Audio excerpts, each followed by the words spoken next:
From when we are young, we are told not to judge a book by its cover. It's what's on the inside that counts, teachers and parents repeat as they try to instill this value into our adolescent souls. But as we get older, we must ask ourselves, what is the value of a first impression? How does the immediate way someone or something makes us feel affect our future relationship with them? Though some would be ashamed to admit, we tend to base our first impressions off what we see. As one would make a first impression at an initial meeting of a new person, one makes his or her first perception of a place after crossing the border into the foreign territory. When we experience national parks for the first time, it is at the boundary where public and private land meets the government-preserved sanctuary. Whether it's a physical reaction to run through the forest or a more emotional reaction that makes your stomach leap into your chest as you try to process the vast beauty around you. The Halls Cove Visitor Center at the border of the Acadia National Park is like the cover of the book, what you see at first glance and the emotions it makes you feel. It is important because the park's entrance has the ability to stimulate positive emotions within people as they begin to absorb the elegance of nature for the first time. Thinking in a human biological context, for me, choosing an important part of Acadia National Park was like choosing an organ of the body. And then suddenly it hit me. The skin. The skin protects the human body from harmful outside aggressors. It's a boundary that offers protection for the vital and complex system that is housed inside the body. It is an important organ, and the border of the park reflects this. The border of Acadia is the first encounter one has with the park. Entering the park means entering an environment pickled in time since 1916. The skin also acts like a sponge that can selectively absorb substances. People travel into Acadia National Park, sometimes even unknowingly. Trees, seeds, animals, air, water, weather, and other environmental agents do not see this boundary, for it is man-made.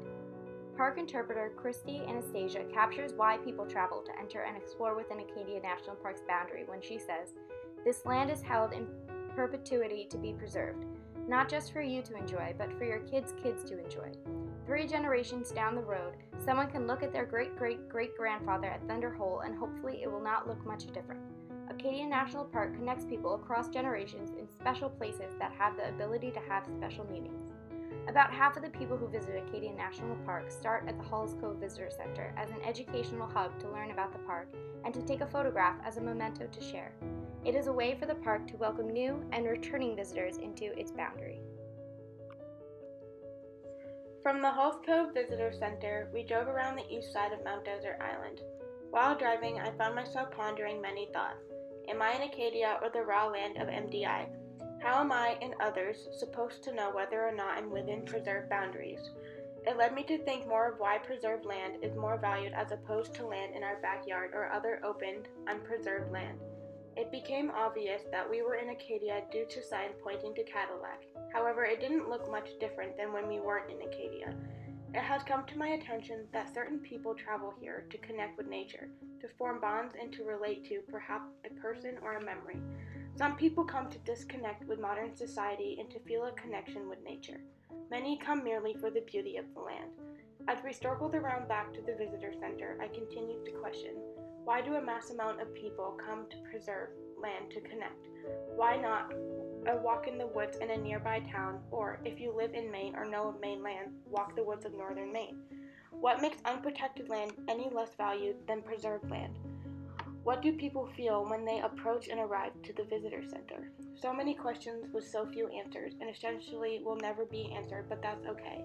No matter how many people we interview, everyone will have a different reason.